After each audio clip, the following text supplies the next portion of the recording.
அஸ்ஸலாமு அலைக்கும் வரஹ்மத்துல்லாஹி வபரகாத்துஹ். லா தஹ்சன், கவலை கொள்ளாதீர். எதிலிருந்து சகோதரரே? கடந்த காலத்துடைய பாவங்களின் நினைவுகளை கொண்டு ஒருபோதும் வாழ்க்கையில் கவலை அடையாதீர்கள்.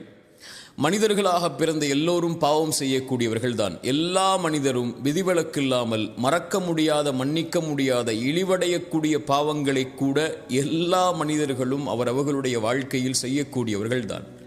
ஆனால் அந்த பாவத்திலிருந்து விலகி தன்னை மீட்டெடுத்து நற்பாதையில் தன்னை ஆக்கிக்கொண்டு இறைவனிடத்திலே வந்தவர்கள்தான் சிறந்தவர்கள் என்று இறைத்தூதர் சொன்னார்கள்.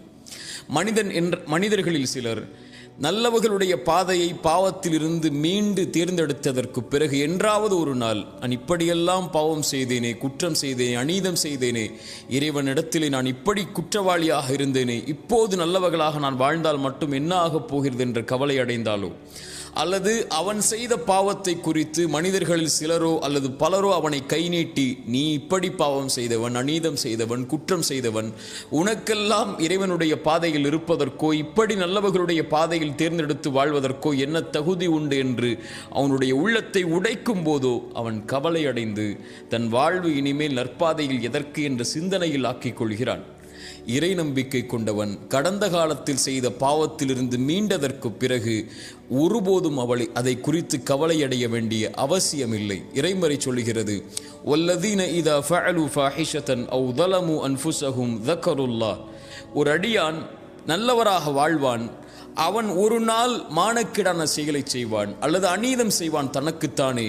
அப்படி ஒரு கால் பாவம் செய்தாலும் கூட அவன் இறைவனை நினைவு கூறுவான். அந்த பாவத்திற்கு பிறகு தன்னை மீட்டெடுத்து நல்ல பாதையில் அமைத்து கொள்ள வேண்டும் என்ற அந்த பாவத்திலிருந்து படிப்பினை பெற்று வாழ ஆரம்பிப்பான். அவனுடைய பாவத்தை இறைவனை தவிர யார் மன்னிக்க முடியும் என்று இறைமறை கேட்கிறது. மேலும் சொல்லுகிறது, அவன் யார் தெரியுமா? வலம் யுசிர்ரு அலா மா ஃபஅலு வஹும் யஅலமூன். பாவத்திலிருந்து ஒருவன் மீள்கிறான் என்றால் அவன் முதலிலே மனதிலே உறுதி கொள்வான், அந்த பாவம் என்று, இனிமேல் அந்த பாவத்தின் பக்கம் நெருங்க மாட்டேன் என்று. ஒருபோதும் அறிந்த நிலையில் அதே பாவத்தை மீண்டும் அவன் தொடர மாட்டான். இப்படி நற்பாதையில் இருக்கக்கூடிய எவரும் கடந்த கால பாவத்தை குறித்து கவலை அடைய வேண்டிய அவசியமில்லை. ஏனென்றால் அவர் செய்த பாவமே அவருடைய வாழ்வில் இல்லை முன்னால். இறைமுறை சொல்லுகிறது, இல்லாமன் தாப வ ஆமன வ அமில அமலன் சாலிஹன்.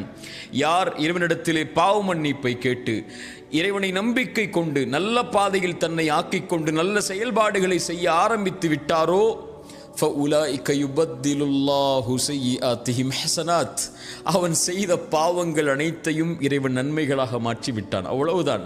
அவன் செய்த பாவங்களுடைய சுவடே அவன் வாழ்வில் கிடையாது. பாவ மன்னிப்பை கேட்டு, இறைவா என் பாவத்தை மன்னித்து விடு, இப்படி அநீதம் செய்திருக்கிறேன், இப்படி குற்றம் செய்திருக்கிறேன், இழிவடையக்கூடிய பாவங்களை கூட சுமந்திருக்கிறேன், யா அல்லாஹ் நான் மனிதன், பலகீனமானவன், என்னை மன்னித்து உன் இறைவனிடத்திலே வந்தால் இறைவன் முதலிலே அவனை அழைத்து அரவணைத்து கொண்டு அந்த பாவத்தை முதலிலே மறைக்கிறான். அதற்கு பிறகு இறைவன் மன்னிக்கிறான். அதற்கு பிறகு இறைவன் அந்த பாவத்தை அவனுடைய வாழ்விலிருந்து நீக்குகிறான். அதற்கு பிறகு இறைவன் அந்த பாவங்களை நன்மைகளாக ஆக்கி அவனை நல்லவர்களுடைய பாதையில் இறைவன் தேர்ந்தெடுத்ததற்கு பிறகு ஒருபோதும் இறைவன் அந்த பாவத்தை குறிக்க மாட்டான். அவன் இந்த உலகத்தில் இருந்தாலோ அல்லது மறுமையில் எழுப்பப்பட்டாலோ பாவ மன்னிப்பு கேட்கப்பட்ட பாவம் ஒரு காலும் இறைவனிடத்திலிருந்து கேள்வியாக வராது. சுப்ஹானல்லாஹ்.